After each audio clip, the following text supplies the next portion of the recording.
कैलालीका 3 निर्वाचन क्षेत्रमा त्रिपक्षीय प्रतिस्पर्धा, गठबन्धन एमाले र अन्य दललाई नागरिक उन्मुक्ति पार्टीको चुनौती।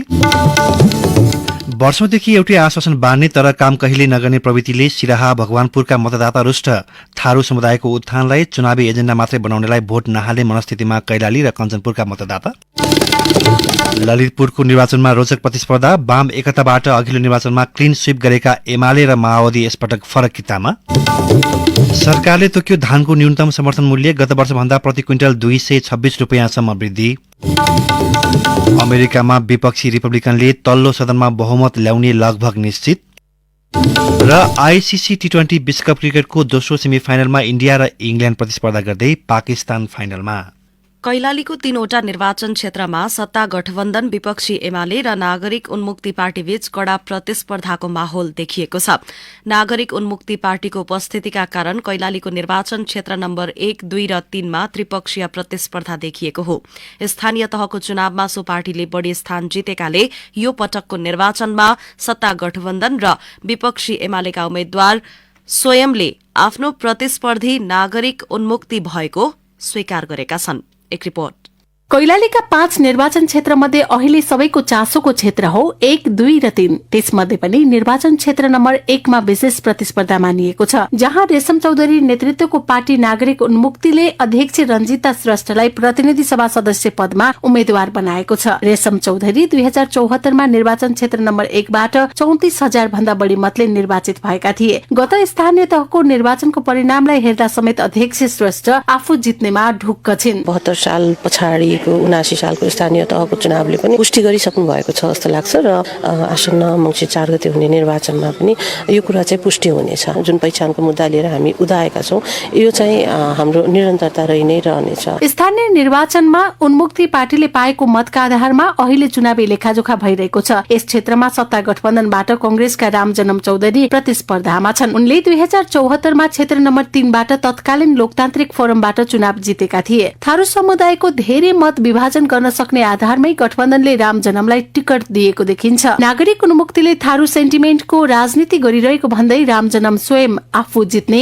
दाबी गर्दै भन्छन्। अब तिनको हातमा लडाई छ। यहाँ एमालेको भोट पनि करिब 10,500, 17,000 नागरिक उन्मुक्तिको, गठबन्धनको छ 22-23,000। 4 गतेपछि म 10,500 भन्दा बढी मतले म विजय हुँदैछु, मतलब गठबन्धन विजय हुँदैछ। यो दाबी हो 2-4,000, 2-400 तलमाथि होला, तर करिब 10,000 भोटले म जनतामा चुनाव जिताउँछु। क्षेत्र नम्बर 1 मा एमालेले तपेन्द्र बहादुर रावललाई प्रतिनिधि सभाको प्रतिस्पर्धामा उतारेको छ। एमालेले पनि सो क्षेत्रमा आफूलाई बलियो मानेको छ। थारू समुदायको बाहुल्यता रहेको सो क्षेत्रमा दलहरूले नागरिक उन्मुक्ति पार्टीलाई मुख्य प्रतिस्पर्धी ठानेका छन्। प्रदेश सभातर्फ गठबन्धन उम्मेद्वार रणबहादुर रावल भन्छन्, हो प्रतिस्पर्धा नागरिक उन्मुक्ति पार्टी चाहिँ हुन्छ, पछि एमाले हो, अरू हो। अनि त्यसमा चाहिँ अहिले मूलत अब राप्रपा पनि त्यति बढिरहेको देखिन्छ। तर मूल कुरा के देखिन्छ भन्दाखेरि अहिले स्थानीय र त्योभन्दा 74 को निर्वाचन र अस्ति 79 को अस्ति भर्खरको निर्वाचनमा हेर्दाखेरि अहिले चाहिँ खसखस अवस्था छ। थारूको पार्टी भन्नेहरूमा पनि प्रश्न के गर्न थालिसक्यो भने थारूको पार्टी त हो, तर थारूको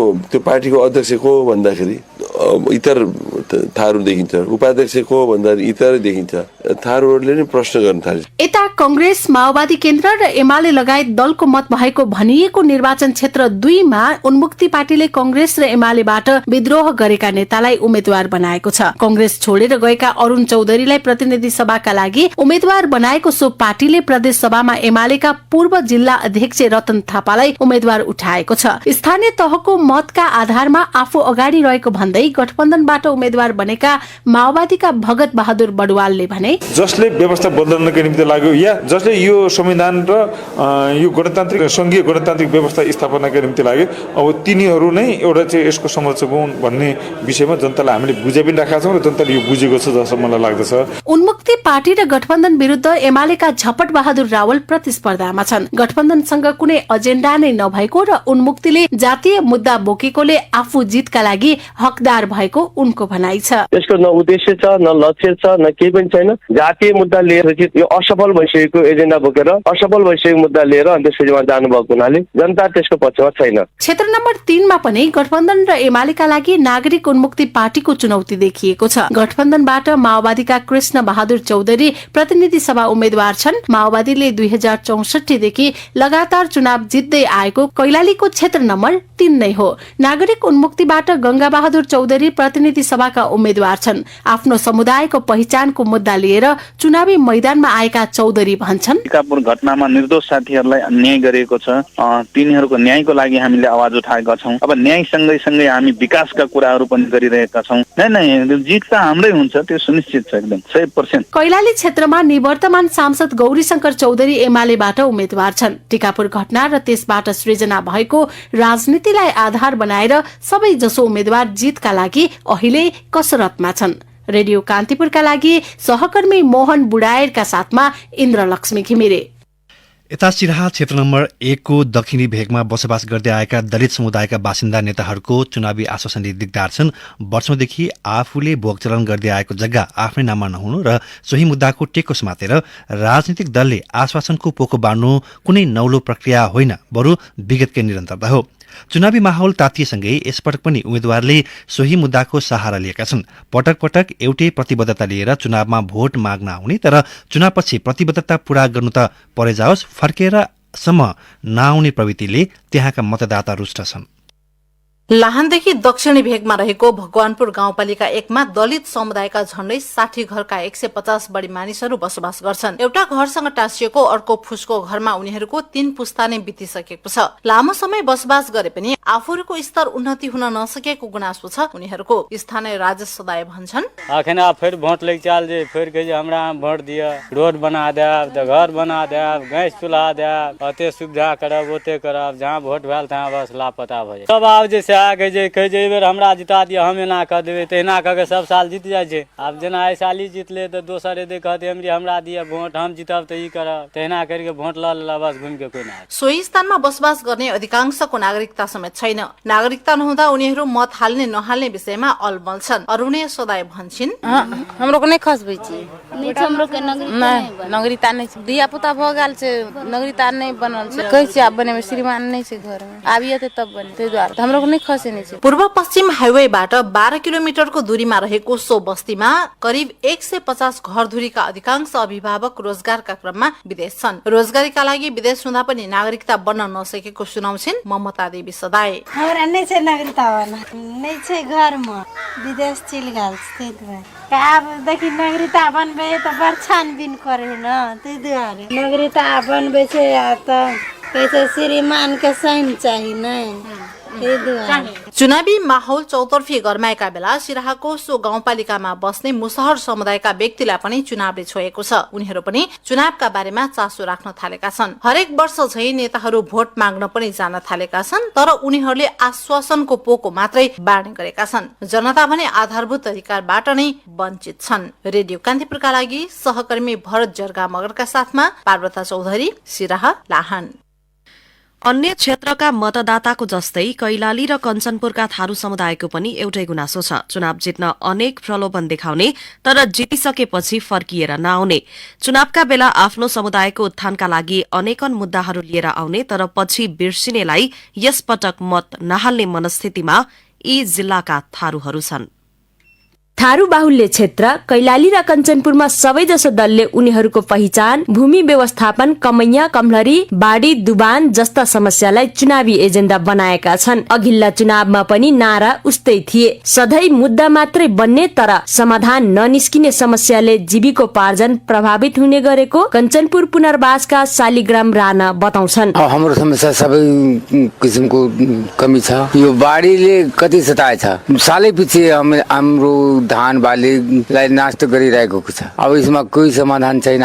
हाम्रो तर्फबाट केही हेर्दैनन्, भन्छन् हेर्छौँ दिन्छौँ खै केही वास्तै गरेको छैन। र अरू यो खाद पानीको धेरै प्रब्लम छ। अब खादको इन्डिया जाउँ भने यो बाटैमा समात दिन्छन्, त्यो पनि लिन दिँदैन। नेपालमा मिल्दैन। नेपालमा आयो भने त्यही एक ट्रक आउँछ उतै सिद्धिहाल्छ। कञ्चनपुरकै 85 वर्षीय रामचरण राणा भोट हाल्ने आफ्नो जिम्मेवारी राम्ररी वहन गर्छन्, तर आफू र आफ्नो समुदायले नेताहरूको झुटा आश्वासन मात्रै पाएको उनको गुनासो छ। दे हैं तो उन सब देने लगे है बहन, हम दे दे हैं, ऐसे है हमारो कभी सल्ला होगी बोर्डबाजी हो तब सल्ला हो जाए तो बच जाओ ना हिसाब लगे है बैग दे दे, ऐसे कह दे था देंगे, ऐसे ना कहो रहो। नेताहरूले अभावमा आँसको खेती गरिरहेको कञ्चनपुरकै झेलीराम राणाको तर्क छ। अब उसको पनि बुझ्नु पर्यो, हामी पनि जो समस्या छ त्यो निकाल्नु पर्यो नि त। यता कैलालीका थारू समुदायको गुनासो पनि उस्तै छ। 1.5 दशक बढी कैलालीको जोशीपुर गाउँपालिका 8 सुकुम्बासी बस्तीको अझै भूमि व्यवस्थापन हुन सकेको छैन। प्रति परिवार 5 कट्ठा जमिन दिए पनि अधिकांशसँग लाल पूर्जा छैन। सोही माग लगायतका मुद्दालाई यो वर्ष घर दैलामा आउने नेतासँग लिखित प्रतिबद्धता मागिरहेको स्थानीय अग्नि दंगौरा सुनाउँछिन्। 18 बुंदा मांग के बावई तो अब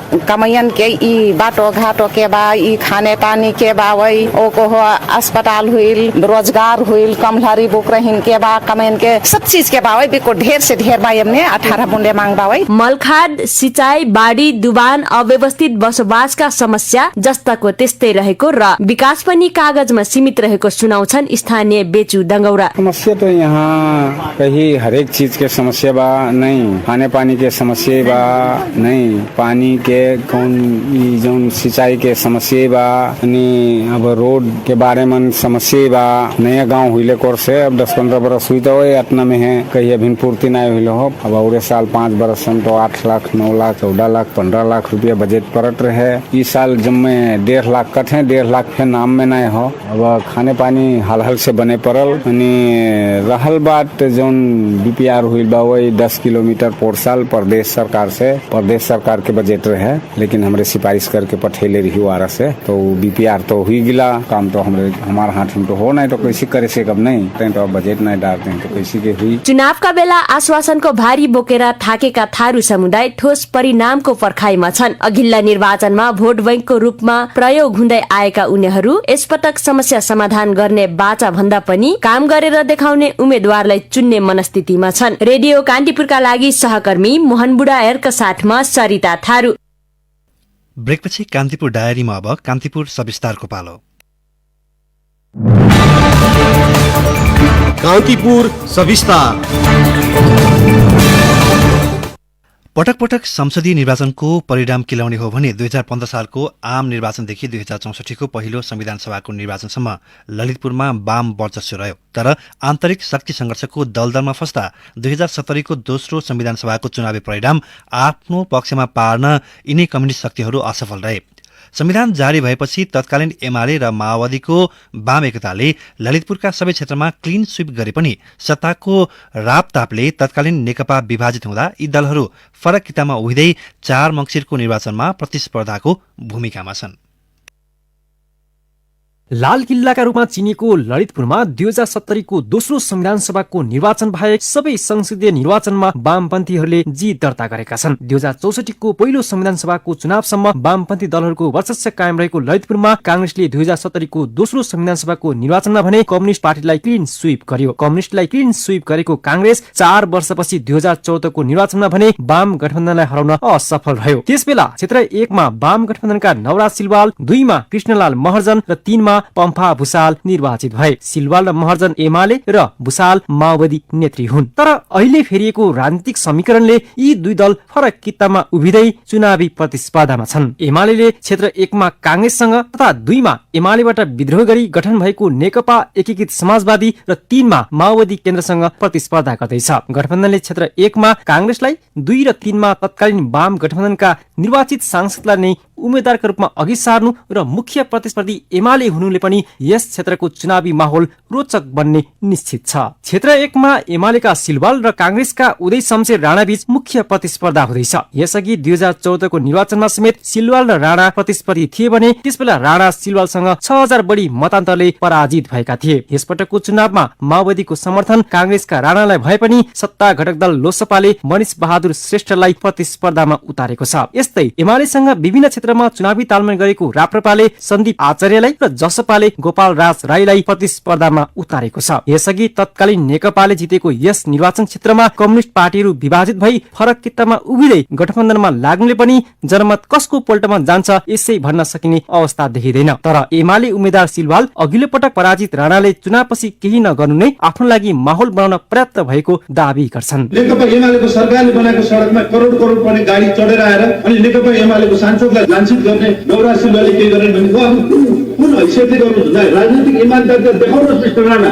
यस क्षेत्रमा 11 राजनीतिक दल र 10 स्वतन्त्र गरी 21 जनाबीच प्रतिस्पर्धा हुँदैछ। गोविन्द घिमिरे केसी, सुमन भुमजन, राजकुमार तिमिल सिन्हा, नवराज घिमिरे लगायत स्वतन्त्रबाट प्रतिस्पर्धा गर्दैछन्। क्षेत्र 2 मा चुनावी प्रतिस्पर्धा थप रोचक हुने देखिएको छ। अघिल्लो निर्वाचनमा वाम गठबन्धनका तर्फबाट एमालेका निर्वाचित उम्मेद्वार कृष्णलाल महर्जन यसपटक एकीकृत समाजवादीबाट चुनावी प्रतिस्पर्धामा छन् भने उनको प्रतिस्पर्धा एमालेका प्रेम बहादुर महर्जनसँग छ। कांग्रेस र माओवादीको समर्थन पाएको एकीकृत समाजवादीका महर्जन यसपटकको निर्वाचनमा पनि जित हासिल गर्ने दावी गर्छन्। कम से कम तपाईहरु थोरै संख्या भए पनि गलत नेतृत्वले गलत काम गरेपछि त्यहाँ विद्रोह गर्यो, त्यसको विरोध जनाउनु भयो तपाईहरुले। तपाईहरुको लागि चाहिँ एकदम धन्यवाद छ। तपाईहरुको साथ हमेशा छन्, तपाईहरुको पक्षमा हामी छौं भनेर मतदाताहरूले भनिरहेका छन्। 14 राजनीतिक दल र 8 स्वतन्त्र गरी 22 जनाबीच प्रतिस्पर्धा हुने यस क्षेत्रमा राप्रपाबाट रघुवर राज थापा, जनसमाजवादी पार्टी नेपालबाट शिव पौडेल, लोसपाबाट लक्ष्मण शाही र राष्ट्रिय स्वतन्त्र पार्टीबाट बुद्ध रत्न महर्जन लगायतको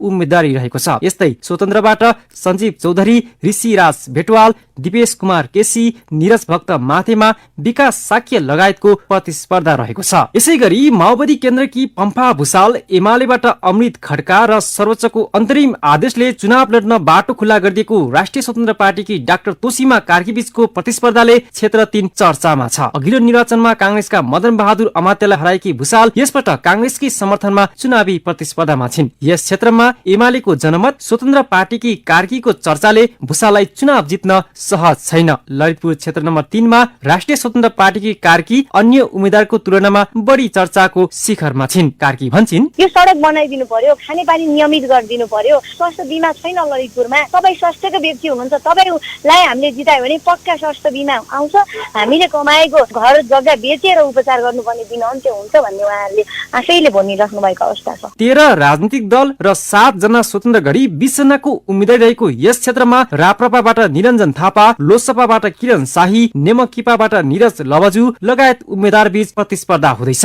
यस्तै रघुनाथ केसी, राधेश्याम खड्का, कृष्ण भक्त ब्रह्मचार्य लगायतका उम्मेद्वार स्वतन्त्रबाट प्रतिस्पर्धामा होमिएका छन्। रेडियो कान्तिपुरका लागि खिलनाथ तासप्रिया। कान्तिपुर सविस्तार।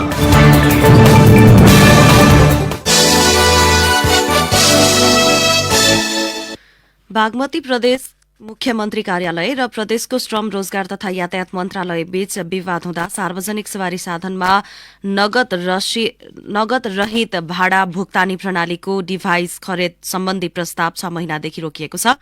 प्रक्रिया रोकिएपछि प्रस्ताव पेश गर्ने बारे प्रदेशका यातायात मन्त्री घनश्याम दाहाल र मुख्यमन्त्री राजेन्द्र पाण्डे बीच विवाद चुलिएको छ। सरकारी लगानी बिनै 80 करोड़ रूपैयाँ भन्दा बढ़ीको आर्थिक भार निजी क्षेत्रले बेहोरेर काठमाडौँका सार्वजनिक यातायातमा डिभाइस जडान गर्न लागिएको हो, जसको प्रस्ताव टेन्डर प्रक्रिया अन्तिम चरणमा पुर्याएका बेला मुख्यमन्त्री कार्यालयले 3 पटकसम्म कार्यविधि परिवर्तन गर्न लगाएर टेन्डर प्रक्रिया अघि बढ़न नदिएको मन्त्रालय स्रोतको दावी छ। कान्तिपुर डायरीमा पुनः ब्रेकको पालो। ब्रेकपछि अब आर्थिक प्रसंग। सरकारले धानको न्यूनतम समर्थन मूल्य निर्धारण गरेको छ। कृषि तथा पशुपन्छी विकास मन्त्रालयका अनुसार गत बुधबार बसेको मन्त्री परिषद बैठकले चालू आर्थिक वर्षका लागि धानको समर्थन मूल्य तोकेको हो, जसअनुसार मोटा धानको प्रति क्विन्टल 2967 रुपैयाँ तोकिएको छ। सो मूल्य गत वर्षको तुलनामा 215 रुपैयाँ बढी हो। यस्तै मध्यम धानको मूल्य प्रति क्विन्टल 3128 रुपैयाँ कायम भएको छ। सो मूल्य गत वर्षको तुलनामा 226 रुपैयाँ बढी हो। सरकारले गत आर्थिक वर्षका लागि मोटा धानको न्यूनतम समर्थन मूल्य 2752 रुपैयाँ र मध्यम धान प्रति क्विन्टल 2902 रुपैयाँ निर्धारण गरेको कृषि तथा पशुपन्छी विकास मन्त्रालयले जनाएको छ। खाद्य व्यवस्था तथा व्यापार कम्पनी लिमिटेडबाट न्यूनतम समर्थन मूल्य अनुसार धान खरिद हुने व्यवस्था छ। यस्तै समर्थन मूल्यमा कृषि सहकारी मार्फत धान खरिद गर्न 33 करोड़ बजेट व्यवस्था भएको मन्त्रालयले जनाएको छ। अब अन्तर्राष्ट्रिय प्रसंग अमेरिकामा भएको संसदीय निर्वाचनमा रिपब्लिकन दलले तल्लो सदन हाउस अफ रिप्रेजेन्टेटिभ्स प्रतिनिधि सभामा बहुमत ल्याउने लगभग निश्चित देखिएको छ। मंगलबार भएको मध्यावधि निर्वाचनको परिणामले राष्ट्रपति जो बाइडेनलाई धक्का लाग्ने ठानिएको छ। तल्लो सदनका सबै 435 सीट र माथिल्लो सदन सिनेटका 35 सीटका लागि मंगलबार अमेरिकीहरूले मतदान गरेका हुन्। यसका साथै कतिपय राज्यमा गभर्नरहरू पनि निर्वाचित भएका छन्।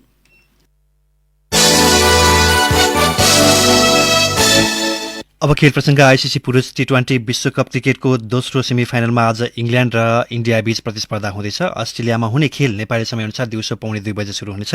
यी दुई टोली बीच भएका अघिल्लो 5 प्रतिस्पर्धामा इन्डिया 4 पटक विजयी भएको छ भने इङ्ल्याण्डले 1 पटक मात्र जित निकालेको छ। इङ्ल्याण्ड समूह 1 को उपविजेता बन्दै सेमिफाइनल प्रवेश गरेको हो भने इन्डिया समूह B को विजेता हो। यस खेलको विजेताले फाइनलमा पाकिस्तानसँग प्रतिस्पर्धा गर्नेछ।